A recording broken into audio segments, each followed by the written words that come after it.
Hi all, ഇന്ന് ഞാൻ എത്തിയിരിക്കുന്നത് ബീഫ് ഫ്രൈഡ് റൈസിൻ്റെ റെസിപ്പി ആയിട്ടാണ് കേട്ടോ. അടിപൊളി ടേസ്റ്റായിരുന്നു കേട്ടോ. സാധാരണ നമ്മൾ മറ്റ് ഫ്രൈഡ് റൈസുകളൊക്കെ ഉണ്ടാക്കുന്നത് പോലെ തന്നെ ഞാൻ കുറേ നെറ്റിനകത്ത് യൂട്യൂബിലൊക്കെ തപ്പി നോക്കി കേട്ടോ, ബീഫ് ഫ്രൈഡ് റൈസിൻ്റെ റെസിപ്പി അറിയാൻ വേണ്ടിയിട്ട്.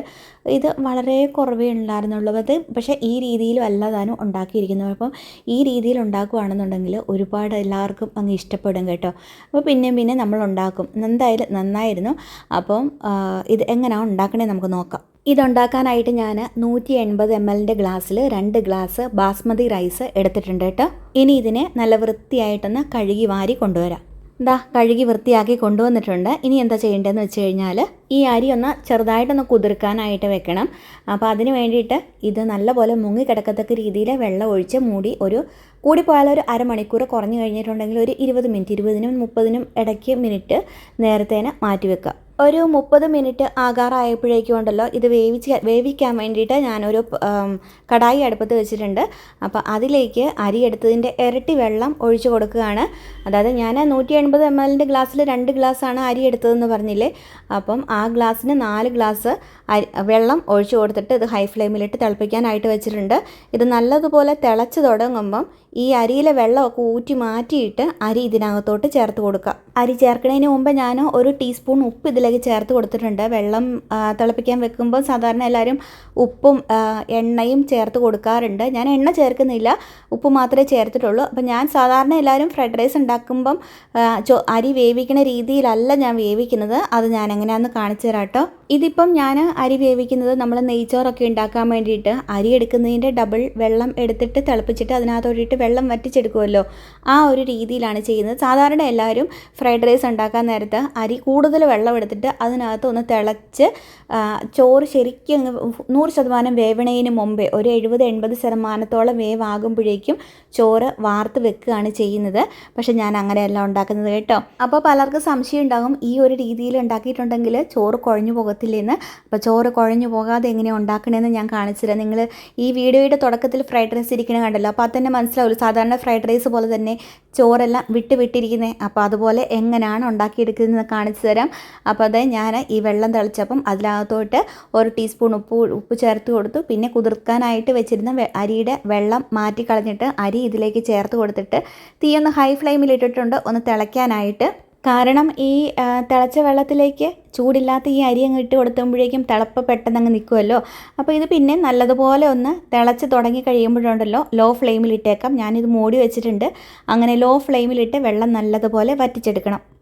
ഇത് കണ്ടോ, ഇതുമാതിരി ഇതിപ്പം ചെറുതായിട്ടൊന്ന് അടി പിടിക്കാൻ പോലെ തുടങ്ങിയിട്ടുണ്ട് കേട്ടോ. അതുപോലെ നല്ലപോലെ വെള്ളം വറ്റിയിട്ടുണ്ട്. അന്നേരം ഫ്ലെയിം ഓഫ് ചെയ്തിട്ട് ഈ ചോറ് ഒരു പരന്ന പാത്രത്തിലേക്ക് മാറ്റി ഇടുക.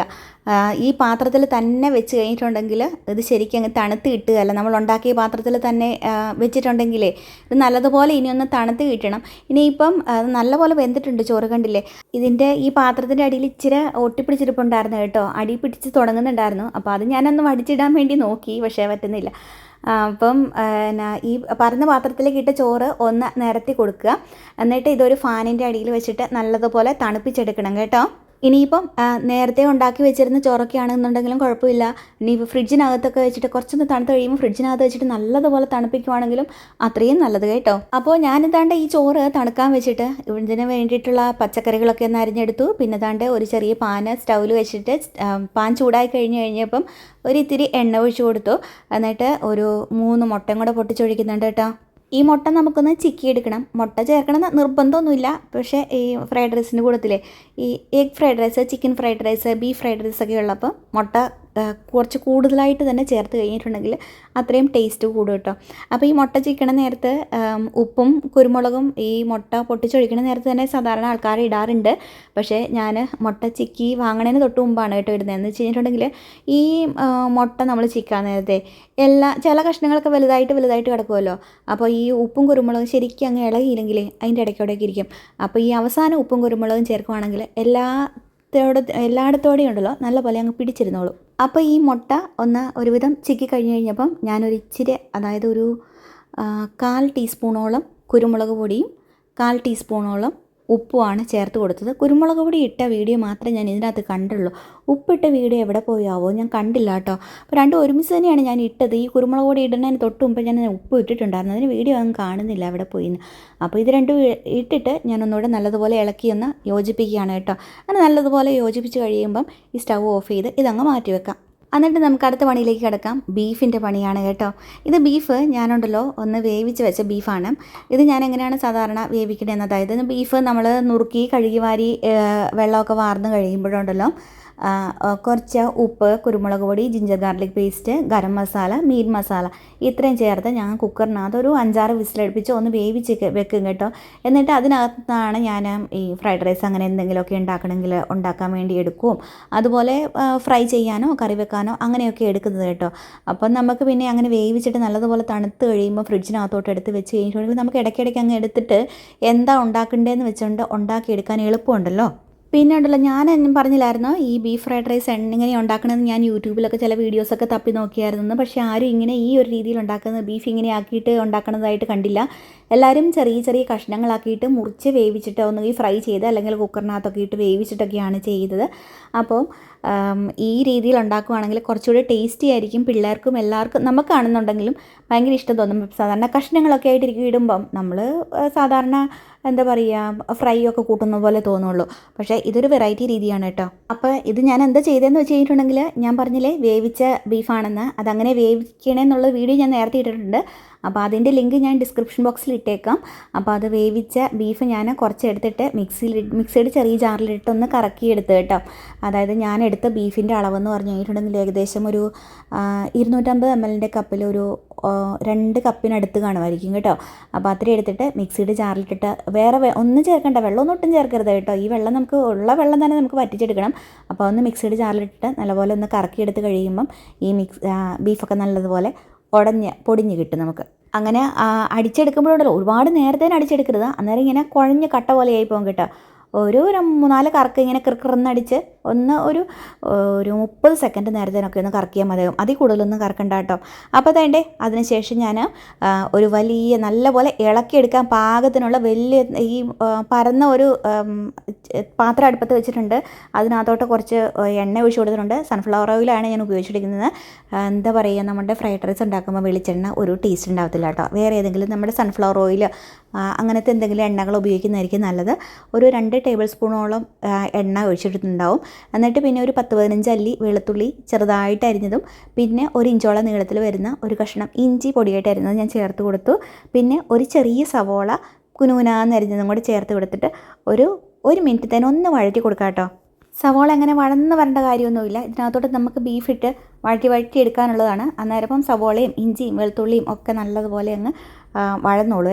അങ്ങനെ അതൊന്ന് ഇളക്കിയിട്ട് നമ്മൾ മിക്സിയിലിട്ട് കറക്കിയെടുത്ത് വെച്ചിരിക്കുന്ന നമ്മുടെ ബീഫുണ്ടല്ലോ അത് മുഴുവൻ ഇതിനകത്തോട്ട് അങ്ങ് ചേർത്ത് കൊടുക്കുക. എന്നിട്ട് തീ ഹൈ ഫ്ലെയിമിലിട്ടോ ലോ ഫ്ലെയിമിലിട്ടോ നമുക്കാവുന്ന രീതിയിൽ നല്ലതുപോലെ ഇളക്കി അങ്ങ് എന്തുമാത്രം നമുക്ക് ഡ്രൈ ആക്കി എടുക്കാൻ പറ്റുന്നോ അത്രയും നല്ലത് കേട്ടോ. ഞാനാണെങ്കിലേ 3-4 മിനിറ്റൊക്കെ ഇളക്കിയിട്ടാ. തീ ഹൈ ഫ്ലെയിമിലിട്ടു, ഒന്ന് അടി പിടിക്കും തോന്നുമ്പോഴേക്കും പിന്നെ ലോ ഫ്ലെയിമിലിടും, പിന്നെയും ഹൈ ഫ്ലെയിമിലിടും. അങ്ങനെ ഇളക്കി എന്ന് വെച്ച് കഴിഞ്ഞാൽ പരമാവധി ഇളക്കി എടുത്ത് ഇതിനകത്ത് ഈ നമ്മൾ വേവിച്ച ബീഫ് ആണല്ലോ, അപ്പോൾ അതിനകത്ത് വെള്ളത്തിൻ്റെ അംശമൊക്കെ കാണും. അപ്പോൾ അതുപോലെ അതൊക്കെ നല്ലപോലെ ഒന്ന് ഡ്രൈ ആക്കി എടുക്കണം. കുറച്ചൊന്ന് ഇളക്കി കഴിഞ്ഞ് കഴിഞ്ഞപ്പോഴുണ്ടല്ലോ ഒരുവിധം ഒന്ന് ഡ്രൈ ആയി തുടങ്ങുന്നു എന്ന് തോന്നി കഴിഞ്ഞ് കഴിഞ്ഞപ്പോൾ ഞാൻ ഇതിനകത്തോട്ട് ഒരു 1/2 ടീസ്പൂൺ കുരുമുളക് പൊടി, പിന്നെ 1/2 ടീസ്പൂൺ ഗരം മസാല, 1 ടീസ്പൂണിന് മേലെ മീറ്റ് മസാല ഇത്രയും ചേർത്ത് കൊടുത്തിട്ട് ഒന്നുകൂടെ ഇളക്കി കൊടുക്കുകയാണ്.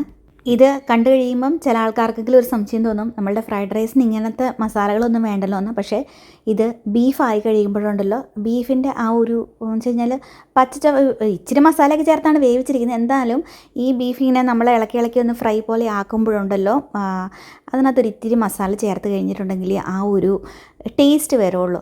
ഇതിൻ്റെ ഈ മീറ്റ് മസാലയുടെ ഒന്നും ടേസ്റ്റ് അങ്ങനെ ഫ്രൈഡ് റൈസിനകത്ത് മുമ്പിട്ട് നിൽക്കത്തൊന്നുമില്ല കേട്ടോ. ഈ ബീഫിനകത്ത് ഒരു ഇച്ചിരി മസാല ചേർത്തില്ലെങ്കിൽ അതിനകത്തൊരു എന്താ പറയുക ഒരു പച്ചച്ചോവ പോലെ നമുക്കൊരു ബീഫിൻ്റെ ടേസ്റ്റും തോന്നത്തില്ലല്ലോ. അപ്പോൾ അതുകൊണ്ടാണ് ഇത്തിരി മസാല ചേർക്കുന്നത്. അപ്പം നമ്മൾക്ക് ആവശ്യമുള്ള രീതിയിൽ ചേർത്ത് കൊടുക്കാം. നമ്മൾ എന്തുമാത്രമാണ് മസാല ഇട്ടിട്ടാണ് വേവിച്ചത് അതിനനുസരിച്ച് ചേർത്ത് കൊടുക്കാം. പിന്നെ കുരുമുളക് പൊടിയാണെങ്കിൽ നമ്മൾ മുട്ടയ്ക്കകത്ത് കുരുമുളക് പൊടി ഇത്തിരി ചേർത്തതാണ്. പിന്നെ ബീഫും വേവിക്കാൻ നേരത്തെ ഒരു ഇത്തിരി കുരുമുളക് പൊടി ഇട്ടിട്ടാണ് വേവിച്ചത്. അപ്പം നമുക്കൊക്കെ എരിവിന് ആവശ്യത്തിന് ബീഫ് എന്താ പറയുക കുരുമുളക് പൊടി ചേർത്ത് കൊടുത്തിട്ട് നല്ലപോലെ ഇളക്കി എന്തുമാത്രം ഡ്രൈ ആക്കി എടുക്കാൻ പറ്റുന്നോ അത്രയും ടേസ്റ്റ് കൂടും കേട്ടോ. അപ്പോൾ അതേ എനിക്കാവണ രീതിയിൽ ഞാൻ ഇളക്കി പറ്റാവുന്ന അത്രയും ഡ്രൈ ആക്കി എടുത്തിട്ടുണ്ട്. അപ്പം നിങ്ങൾക്കൊക്കെ ഉണ്ടാക്കാൻ നേരത്ത് ആവുന്നത്രയും ഡ്രൈ ആക്കി എടുക്കുക. ഇനി ഞാൻ ഇതിനകത്തോട്ട് ബാക്കി സാധനങ്ങൾ ചേർത്ത് കൊടുക്കാൻ പോവാണ്. ഒരു ചെറിയ ക്യാരറ്റ് പൊടിയായിട്ട് അരിഞ്ഞത്, പിന്നെ ഒരു ഇത്തിരി സ്പ്രിംഗ് ഓണിയൻ നമ്മുടെ ഉള്ളിത്തണ്ടില്ലേ അത് ചെറുതായിട്ട് അരിഞ്ഞത്, ഒരു ചെറിയ കഷ്ണം ക്യാബേജ് ചെറുതായിട്ട് അരിഞ്ഞത്, ഒരു ക്യാപ്സിക്കത്തിൻ്റെ പകുതി ചെറുതായിട്ട് അരിഞ്ഞത്, ഇത്രയും അങ്ങ് ചേർത്ത് കൊടുത്തിട്ട് തീ ഹൈ ഫ്ലെയിമിലിട്ടിട്ട് പിന്നെ ഇത് നല്ലപോലെ ഇളക്കാൻ തുടങ്ങി കേട്ടോ.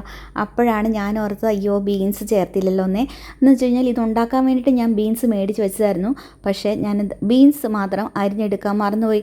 അപ്പോൾ ഇത് ചേർത്തിട്ട് പിന്നെ ഞാൻ ബീൻസ് അരിയാൻ പോയിട്ടുണ്ടെങ്കിൽ പിന്നെ സമയം പോകും, അല്ലെങ്കിൽ പിന്നെ ഇത് ഓഫാക്കി വെച്ചിട്ട് ബീൻസ് അരിയേണ്ടി വരും. അതുകൊണ്ട് ഞാൻ ബീൻസ് ചേർത്ത് കൊടുത്തില്ല കേട്ടോ.